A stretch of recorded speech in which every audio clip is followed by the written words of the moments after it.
in Shavasana, make myself a green juice.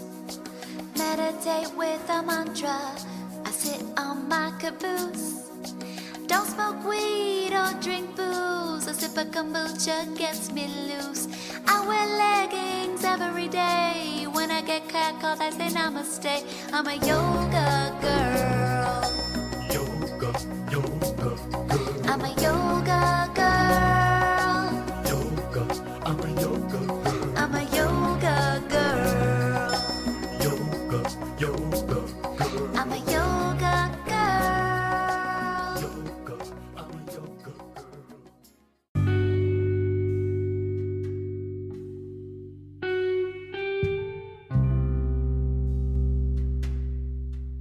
Welcome, friends, to Yoga and Podcast. This show highlights the science and brings the magic of yoga and mind-body practices down to earth for the everyday person to help you live your best life.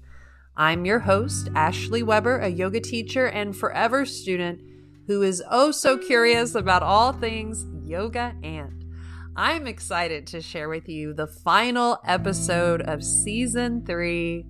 On today's episode, we will explore yoga and laughter with yogi, comedian, and writer Abby Feldman. Abby recently released her single, Yoga Girl. Comedy and yoga have always been a subject of intrigue for me. I think some of the most spiritual people are often the funniest. I think humor is also a sign of intelligence. Abby shares with us how she balances her profession as a comedian along with living a spiritual life. There are many chuckles to be had along the way, and Abby reveals the link between yoga and laughter. I am excited to share with you this conversation. Now, let's sit back, relax, and enjoy this episode, y'all.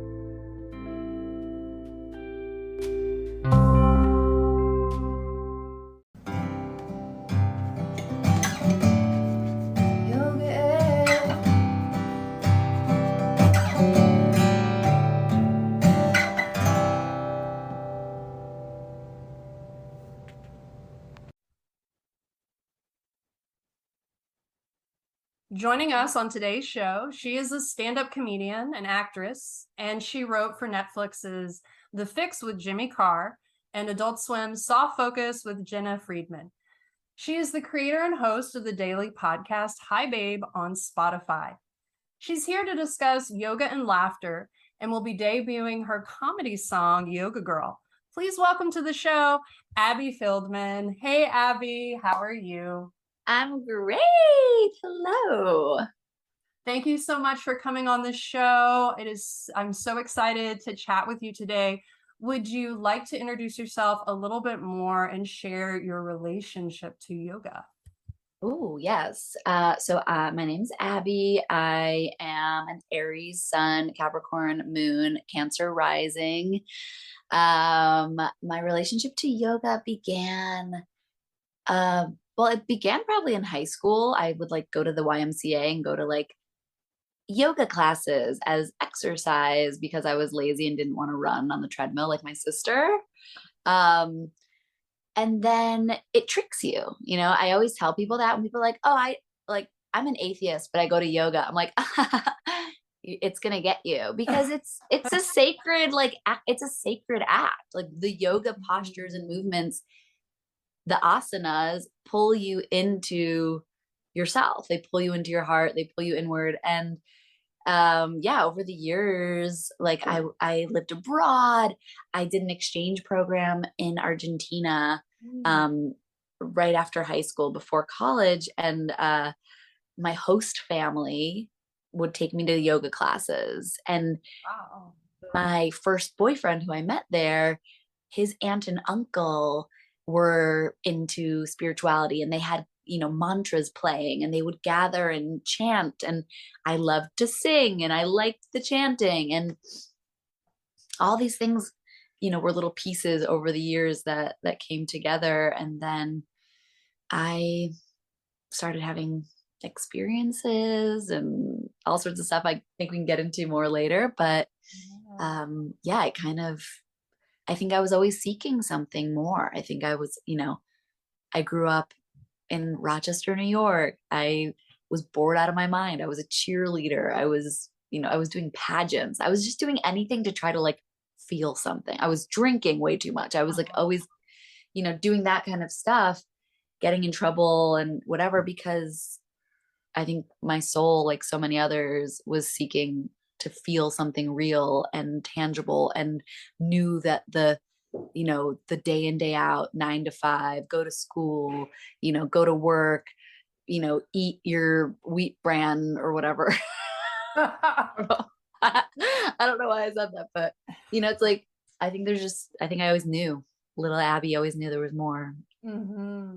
Yeah, and I'm so fascinated by the fact that you're in the comedy world and you're also, a yoga person, because I was in the comedy world like about a decade ago in Austin. I was a comedian for 2 years, but that means I was drunk for 2 years.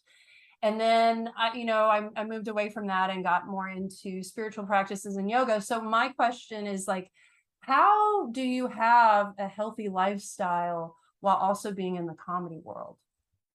I got super lucky because I had already kind of found, like, I started comedy, I'm doing air quotes, late, because I had gone to school for journalism. Mm. I had lived in Argentina again doing a Fulbright scholarship, Oh. and I was making this documentary. And all the while throughout college, throughout that time in Argentina, I was heavily drinking. I was still hadn't found that thing I was looking for. Mhm. And uh then around the same time that I discovered that I wanted to do comedy, I had kind of a spiritual awakening while I was making this documentary in Argentina about the relativity of craziness.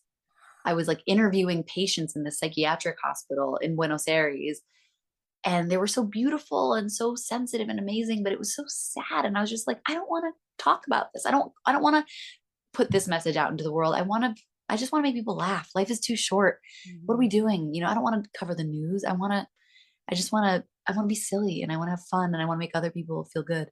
So that kind of went hand in hand, and it wasn't like overnight, but pretty, pretty steadily, my drinking started to stop. I stopped smoking weed, like all that stuff just fell away. And because I kind of found my purpose, Mm. and I started meditating and started doing more practices, it was like, oh, this is what I was looking for. I was looking for myself. Mhm. And so now doing comedy, so you know I moved to New York. I started doing improv at the Upright Citizens Brigade. Mhm. um and I never, I was still drinking a little bit, but I never got on stage drunk. I think because I have a big ego about comedy, I was like, I want to know that I got these laughs, like I want to know that it was me, not the booze, not the weed or anything like that. Like, yeah, I had never had maybe I had like a sip of something, but I never really drank when I went on stage. So it was kind of this self-esteem thing for me. Did you always know you were funny, or was it something that you found out later when you had your epiphany, or what? It's been, I think, yeah, I think I always felt like I was funny, but I didn't realize that that was an option. Like I knew about comedians. I Mhm. grew up going to stand-up comedy with my family from a very young age. Mm. I was raised Jewish. I think my family and Judaism in general uses humor a lot as like a tension diffuser, as a defense mechanism, as a way to make light of the darkness. Mhm. Um, and I think that I thought, oh, if I want to be a performer, if I want to entertain, that means actress. Mhm. And so I actually did a gap year where I went to New York City and studied method acting at the Lee Strasberg Institute. And I was like very serious actress. And I was, sobbing on stage. And I was like, I can access my emotions and I can cry on cue. And I'm so brilliant.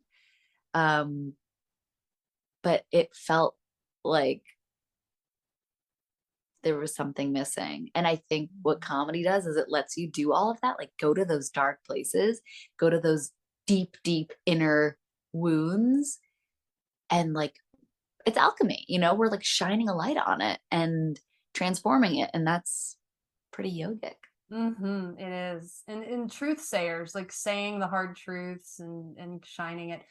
Okay, so this is totally my opinion, but I tend to think spiritual people actually have a wicked sense of humor. Do you consider yourself spiritual, and would you agree with that? That like spiritual people are have this humor to them? Yeah. I consider myself spiritual, hardcore. Like, my mantra is playing very softly in the background here. I repeat, Saraswati mantras and Ganesh mantras before I speak to you, before I do any like project, before I go on stage. Hmm. Um, I think that I think that God has a huge sense of humor. I mean, look at us. It's like, why would you put the soft, mushy side on the outside? That's ridiculous. Like we're like wandering around getting bruises and aging, and it's disgusting. Like dogs at least have the fur on the outside, so they look cute and adorable their whole lives. But we're out here just like decomposing, and we smell. It's like if you don't wash your body every day, you start to smell like disgusting. Yeah, yeah. And that's hilarious. Poop comes out of our butts all day, like every All day, day, all all day long. day. Well, there's definitely poop inside of you all day, like some amount of it, whether it's like it's about to be out or it's about to be made. Like Yeah. it's just ridiculous. It's so silly. And then we like, to make babies, we have to like rub against each other, and like it's so silly. And I've been very fortunate to interact with some enlightened beings, and they're hilarious. They have the best senses of humor because they get it. They have the distance, they have perspective, the witness consciousness that we're aiming to get to in meditation. They're in that state all the time. And so they can watch you, taking something so seriously, like, oh, I really hope I get a Grammy for my song. And it's like, oh, you think a little Grammy matters in the scheme of the universe, you dum dum? Like Yeah. a It all little goes chunk. away. Yeah. It all goes away. I mean, look, I live. I'm also very lucky to live by the ocean. I go to the ocean most nights, and I just watch it, and it's like, yeah, nothing matters. This ocean is massive. I am so tiny. I am just a little speck of light, and so are all of us. And we're all, we're all coming out of this Play-Doh of creation, and we're all going to get mushed back in. Mhm. And I forget what you asked me. Well, you answered the question. It was about being spiritual. Do you consider yourself that? And do you think that people who are spiritual have a sense of humor? So you answered that. I I do, have but I do think that some people in the spiritual communities often take themselves so seriously and take it all so seriously. And I think I'm super blessed to have comedy as my dharma, as my profession, as my calling, because I can take things super seriously as well. And I can get very like, why didn't they write back to me from this job, or like whatever the things are. But thank God I can like go into meditation eventually and be like, oh, everything happens exactly as it's supposed to. Like, for example, in my career, I was like, oh, maybe I would be further along, because I went to Argentina before college and fell in love with this guy. When I was in college at this amazing communication school, I could have had internships at like Saturday Night Live, or, like really, cool career, like supporting internships. But instead, I wanted to go back to Cordoba, Argentina, where he lived. So I like interned. My internships for the summer were like the local newspaper, like La Voz del Interior, which is like this tiny little newspaper in the middle of Argentina, just because I wanted to be with this guy that I loved. And, a couple years ago, I was like, like, I wasted my time on this and that. And like, if I didn't go there, I wouldn't have found my calling. I wouldn't have found Oh, yeah. spirituality. I wouldn't have found comedy. I wouldn't like, everything happens in divine time. And yeah, there's no, there's no mistakes. It's just like the windings of the journey. Mhm. So you mentioned mantras, and I have about a million questions for you. But So what kind of yoga are you drawn to? Do you practice currently, or are there just yogic practices that you do, like the mantras? I'm trying to be as yogic as possible. I know a lot, I know in our society we conflate like yoga with the physical asana practices, Mm-hmm. which I do. I practice at a studio nearby, and I take all sorts of classes like, flow yoga, restorative yoga, Mm-hmm. you know, kind of free form yoga where we, make sounds and dance and stuff like that. Um, Sometimes I guide, I was trained, I did a yoga teacher training, and sometimes I will lead meditations or lead yoga classes in my very like unconventional way. Um, but when I say I'm a yogi or I'm a yoga practitioner, I refer to like I'm trying to achieve yoga. Like I'm trying to, merge with myself, my highest self, and reach enlightenment. Mm-hmm. Which sounds like so so lofty, but that's, we're just on the path. I'm not trying to like get there right now, though that would be so nice. But I always say, like, if we got it all right away, that how boring would that be? If we were all just, if all of us were walking around enlightened, it would just be like us. It would also be amazing. We would just be like in ecstasy. But Floating. Yeah. But yeah, I meditate every day. I chant different different Sanskrit chants, and I do a bunch of different yogic practices. Try to stay present, try to stay mindful when I'm doing things, go in nature. So you do the well-rounded approach where it's not just in the studio, but it's like trickled throughout your day. It's infused in most of your life, is what it sounds like. Yeah. I bless my food before I eat it. Cool. I write what I'm grateful for every night before I go to bed. And it's a constant practice because I have a huge ego. I'm constantly wanting things, it's like a lot. I think a lot of if I had to kind of like narrow down a lot of what my comedy is about, it's like striving to be this ideal and constantly, succumbing to human desires. It's like I want to honor my body as my vessel and my temple, and I also want to eat chips. Yeah.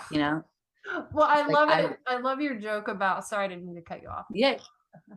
Wow, I just love your joke about like the reason why people don't like astrology is because they have the crappy zodiac signs. Yeah. I just love that so much. Yeah. Thank you. Yeah. I mean, I think it's funny because we're all the same, and you can get into the nitty-gritty of astrology and all this stuff. It's all just information. But whenever people are like, I don't believe in astrology, or like, are dismissive about it, it's like, but you believe in Instagram, like, the things that we do believe in. It's like the stars that pull on the earth and our rotation and the pull and eclipses and like, all of the ocean, the MF ocean is affected by the moon, and you think you're not, Steve, you know what I mean? Like you're affected by all of this stuff. So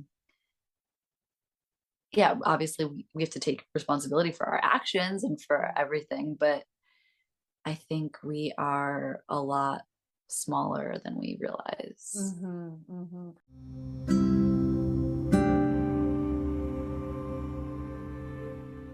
Hey friends! I just discovered my new favorite yoga accessory, Yoga Knees. This product really saved my knees. Yoga Knees help solve the problem of those times in class when we kneel on hard surfaces like your yoga mat. Now your knees can also be pain-free with Yoga Knees. They are super comfortable and made with durable material. Yoga Knees is a high-quality, built-to-last product. They are a woman-owned business manufactured by women and made in the USA. When you buy a pair of Yoga Knees, $1 of the proceeds goes towards St. Jude's Children's Research Hospital. Yoganese is giving you all 10% off your first order. Go to yoganees.com, that's spelled YOGAKNEES.com, and use promo code YOGAAND at checkout. The link is in the show notes. 30-day money-back guarantee. Remember to use promo code YOGAAND to get 10% off.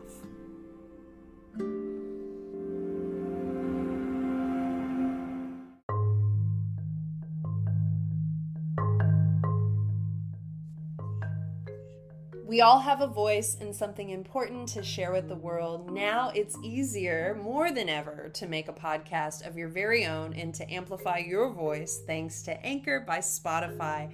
I have been using this platform for going on 3 years now, and I can confidently say it is the easiest way to make a podcast with everything you need right at your fingertips. Here's how it works. Anchor lets you record and edit podcasts right from your phone or computer, so no matter what your setup is like, you can start creating right now, as in like today. With a single push of a button, you can distribute your podcast to the most popular listening platforms, including Spotify. Anchor is also the only place you can publish video podcasts to Spotify. With Anchor, creators can earn money in a variety of ways, including ads and podcast subscriptions. And best of all, Anchor is totally free. Yes, you heard it correctly. Anchor is free. Download the Anchor app or go to anchor.fm to get started. I cannot wait to hear your podcast.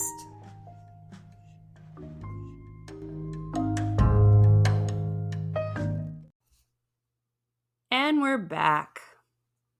You do singing, comedy singing. Were you a singer before you were a comedian, or did those kind of happen at the same time, or how did that go about?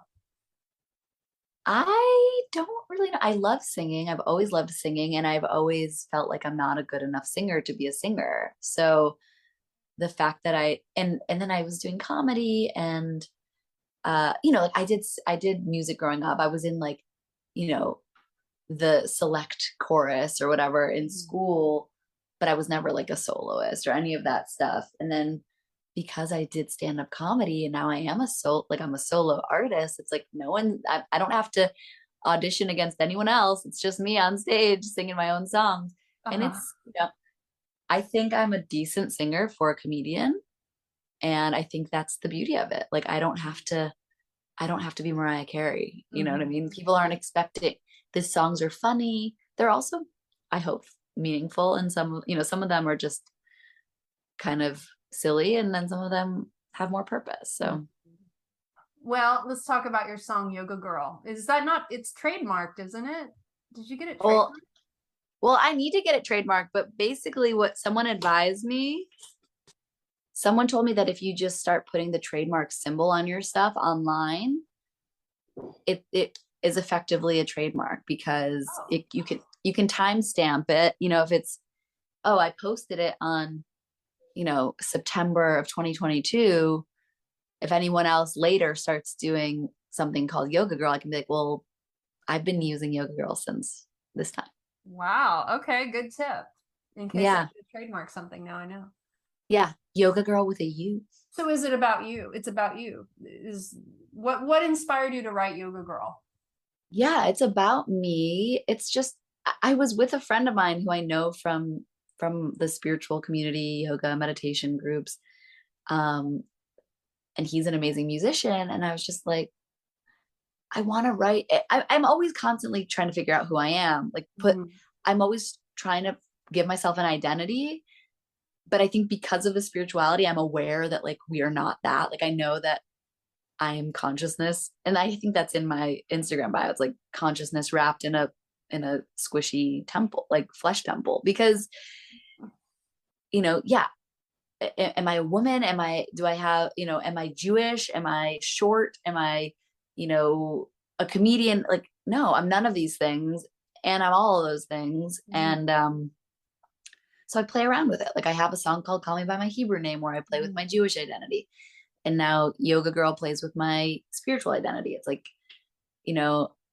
yeah, it's basically just about my life. And I think a lot of people think it's like a parrot. I mean, I am poking fun at it, but I think a lot of people think I'm making fun of like white girls who do yoga. And I'm like, uh, kind of, but I'm also just saying who I am, like what my Yeah, life well, looks like. it's so brilliant because yeah, it is a little bit of that like is it crossing that line into making fun of people who do yoga, but it's like but it's about yourself. So yeah, it's like I think it's beautiful that it's you there's that line, but you don't like go past it, you know. It's Thank you. I don't think things out very much. Like I'm usually just like, this would be fun to do. I love And it's like, wouldn't it be fun if there was like, because I think it comes down to in the spiritual communities, people can take themselves so seriously. yes. And it's like, you know, make sure that you have been taking yoga for this many months before you sign up for this class. It's like, it's not that serious. Not that's yeah. Yoga, like yoga is breathing. Like Yeah. yoga is whatever you're doing. You know what I mean? We are spiritual beings, whether we like consciously think we are or aren't. Like, Uh-huh.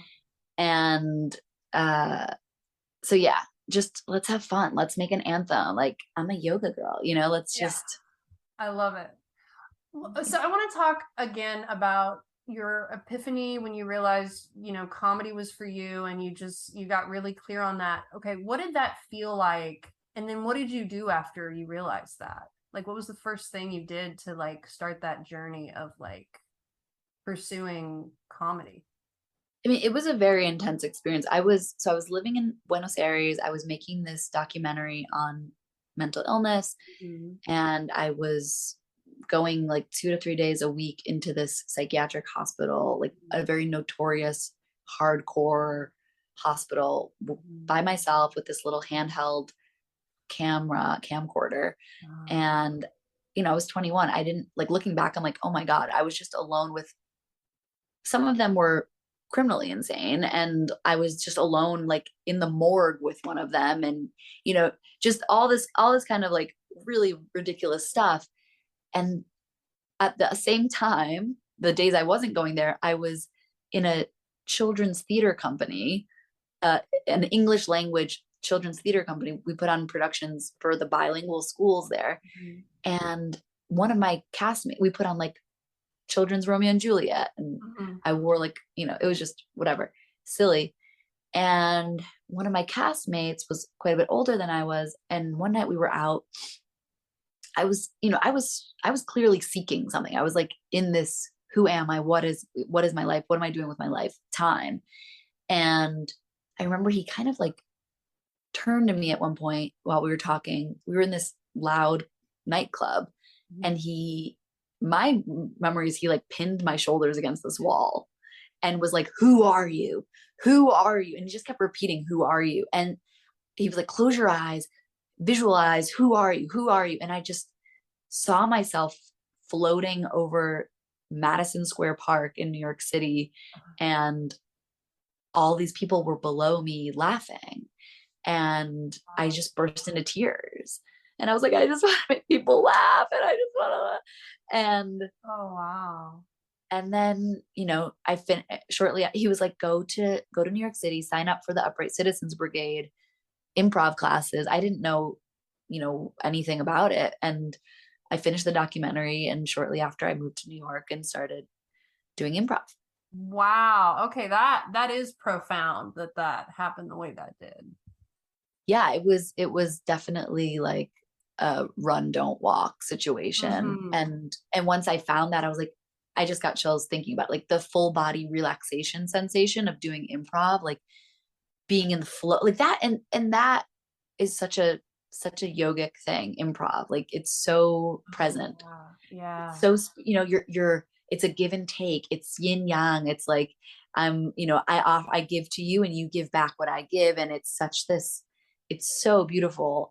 It's like, I'm just like, see, this is me taking it way too seriously. You know what I mean? Like improv is the most beautiful spiritual practice, but it is, we are, and then I eventually moved into stand up and other stuff, but I love improvising when I'm doing my stand up show. I love doing crowd work. I love because then we're present when, you know, when you're present, when you're laughing, you're not thinking about whether you should freeze your eggs. You're not thinking about like, you know, how much money you're wasting on rent and like, is it worthwhile? Like, is your career progressing in the way that can justify spending that much to live in Santa Monica by the beach? Like, you're not thinking about all those things. You're just laughing for even if a second.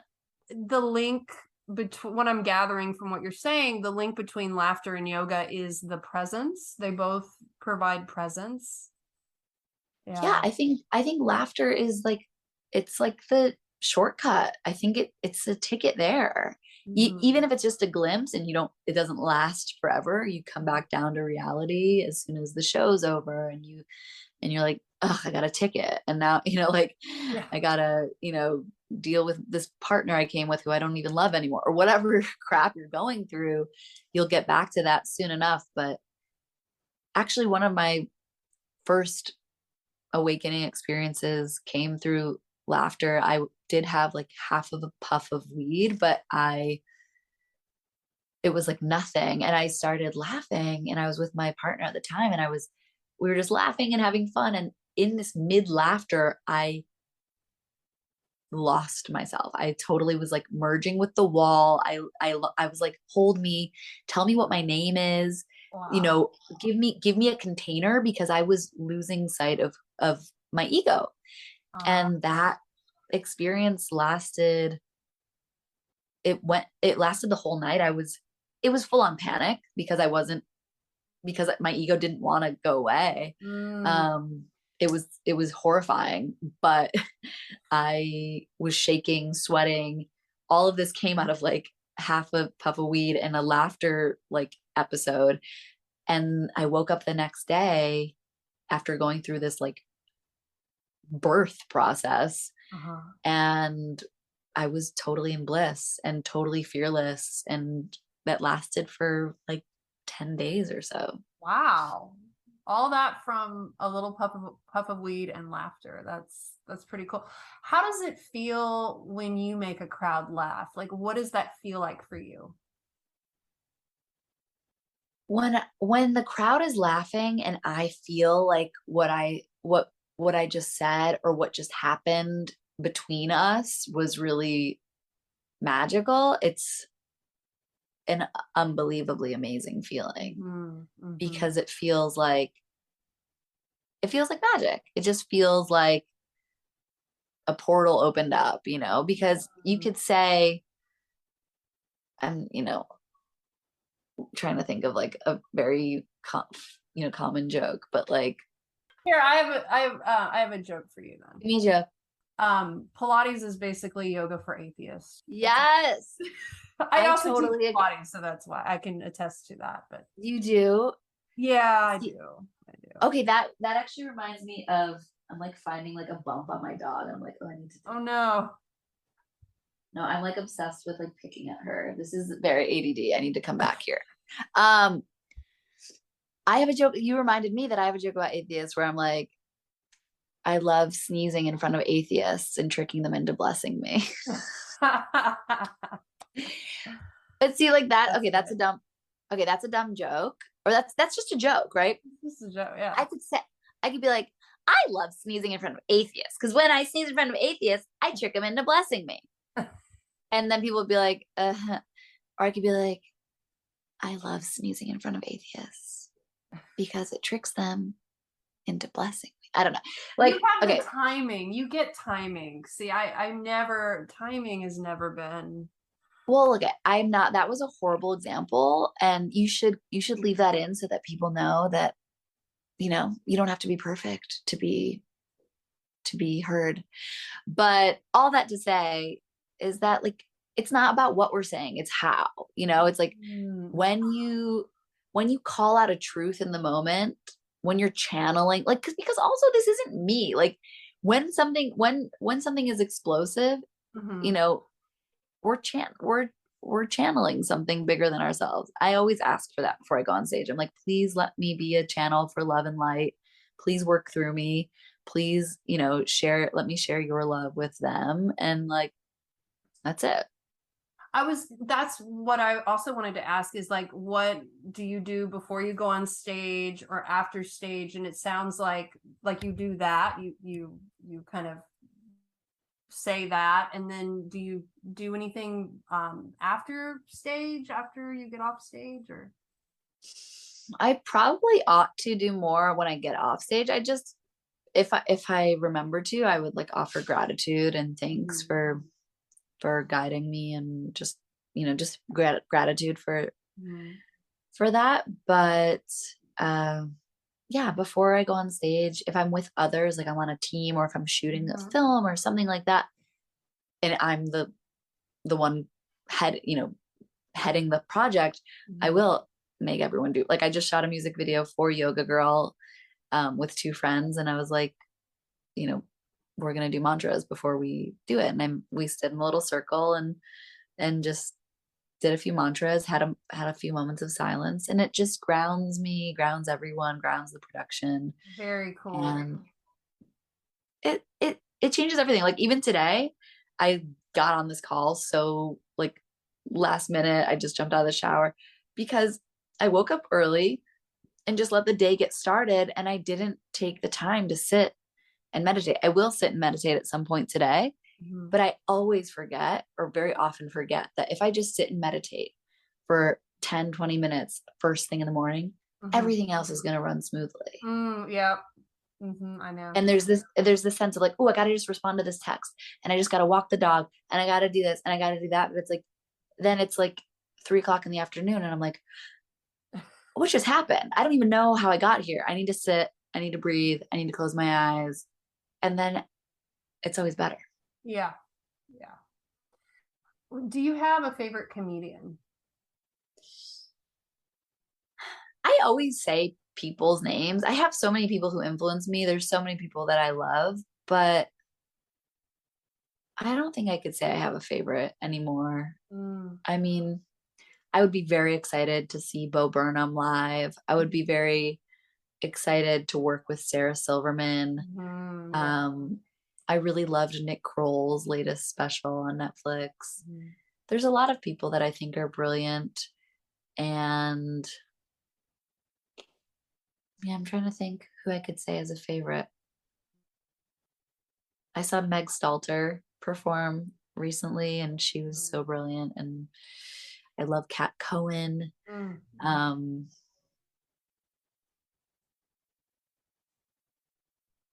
I love Rachel Bloom.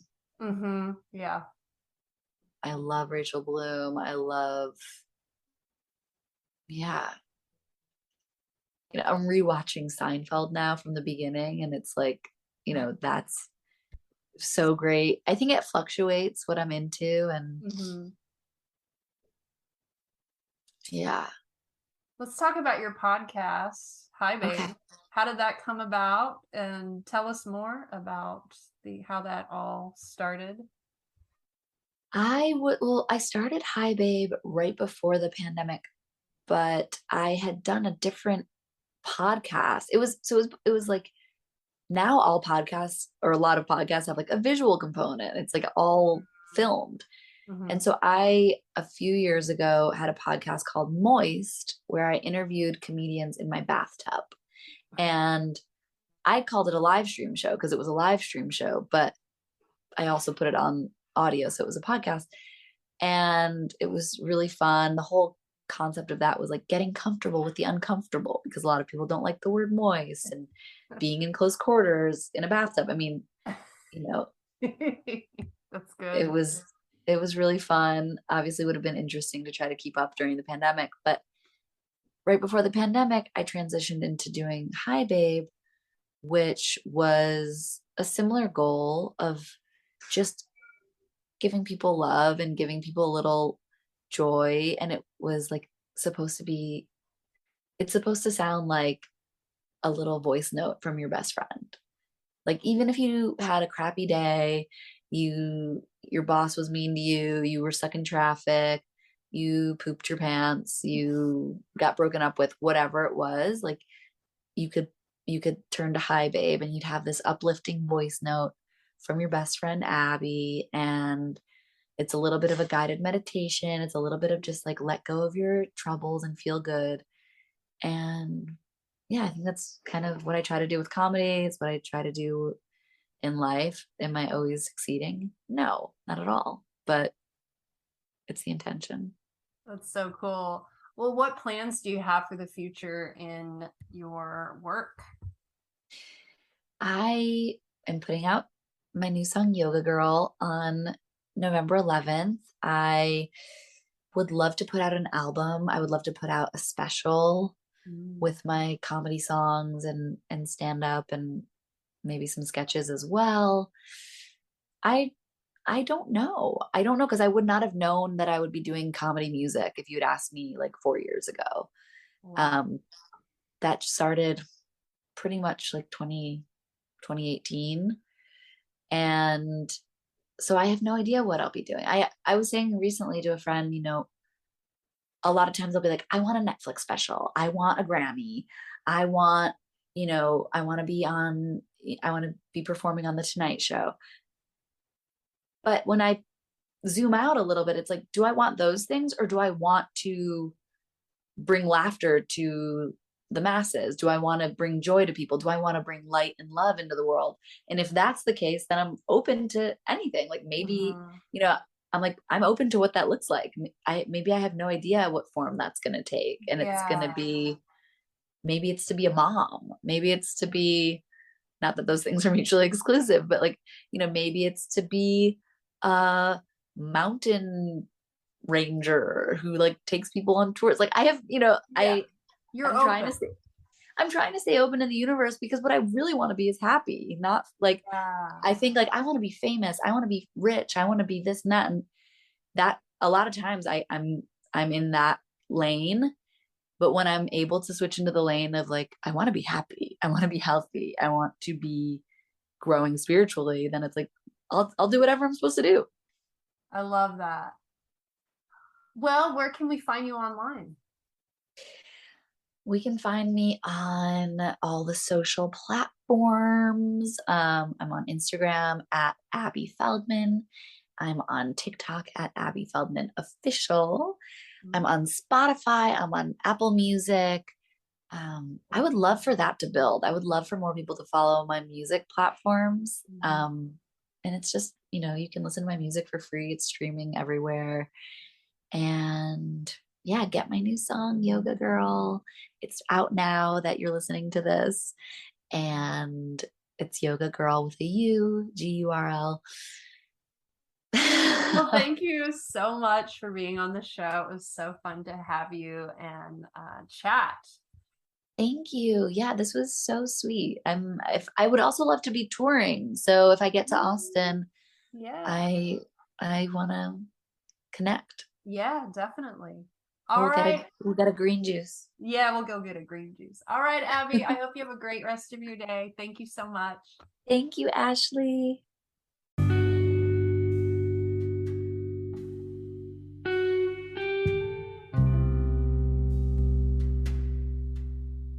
I hope you enjoyed today's episode all about yoga and laughter with the refreshing Abby Feldman. Be sure to connect with Abby. All of her info is linked in the show notes, so you are just one click away from connecting with her, and I highly recommend that you do.